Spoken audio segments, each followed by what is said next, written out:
उसको ऐसा लगा जो उसके पीछे पीछे चल रहा है और उसे देखे जा रहा है। लेकिन विवेक, जो वर्षा से बेहद प्यार करता था, उसे पाने के लिए वो कुछ भी करने के लिए तैयार हो चुका था। अगले दिन विवेक ने वर्षा को कॉल किया और माफी मांगने के बहाने उसी जंगल के पास शाम को मिलने के लिए बुलाया। वर्षा ने कुछ पल सोचा और फिर मान गई। दोनों आज बहुत दिनों बाद मिल रहे थे। बात करते करते विवेक वर्षा को हवेली के पास ले गया। जैसे ही वर्षा हवेली के पास पहुंची, उसे एक अजीब सी घुटन महसूस होने लगी थी। उसने विवेक को तुरंत वहां से चलने को कहा, लेकिन विवेक जबरदस्ती उसे हवेली के अंदर ले गया। बाबा ने जैसे ही वर्षा को देखा, उसने विवेक को बाहर जाने को कहा और दरवाजा बंद कर दिया। पूरे 2 घंटे हो चुके थे, लेकिन दरवाजा अभी तक बंद था। विवेक को अब बहुत ज्यादा घबराहट होने लगी थी। कुछ देर बाद दरवाजा अपने आप खुला, लेकिन विवेक ने जैसे ही दरवाजे के उस पार देखा, वो देखकर विवेक के रोंगटे खड़े हो गए।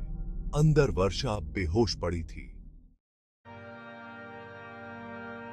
और उसके शरीर के चारों तरफ मोमबत्तियां जल रही थीं। वो बाबा वर्षा के शरीर पर तरह तरह के निशान बना रहा था, लेकिन रोंगटे खड़े कर देने वाली बात यह थी कि वर्षा के पास एक बहुत ही भयानक सा काला साया मंडरा रहा था। बाबा ने विवेक को कहा कि अब वर्षा वही करेगी जो विवेक उसे बोलेगा, लेकिन इसके बदले उसे इस काले साये की सारी ख्वाहिशें पूरी करनी होंगी। विवेक को कुछ समझ नहीं आ रहा था। उसने वर्षा को वहां से चलने के लिए कहा तो वर्षा एक कठपुतली की तरह उठकर खड़ी हो गई। वो एक जिंदा लाश से ज्यादा और कुछ नहीं थी। विवेक वर्षा की ऐसी हालत देखकर पूरी तरह दहल गया था। उसने बाबा से गुस्से में कहा वो वर्षा को पहले जैसा बना दे, लेकिन तभी काले साये ने विवेक को पीछे से धक्का दे दिया। वो काला साया बाबा में समा गया। उस बाबा का रूप एक भयानक आत्मा में बदलने लगा था।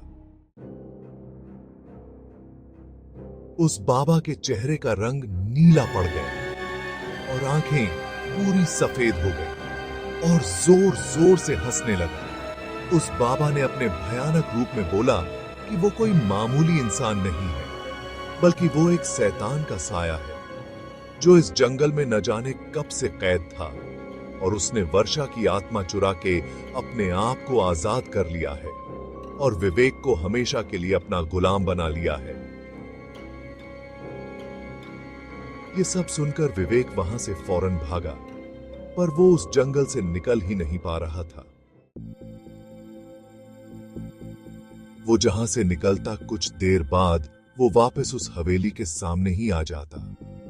धीरे धीरे उसके दिमाग ने काम करना बंद कर दिया और वो उसी जंगल में कैद हो गया। 2 महीने बाद उसी जंगल में पुलिस को 2 सड़ी हुई लाशें मिली। वो लाशें किसी और की नहीं, बल्कि विवेक और वर्षा की ही थी। ऐसे कहानी के लिए सब्सक्राइब कर लीजिए।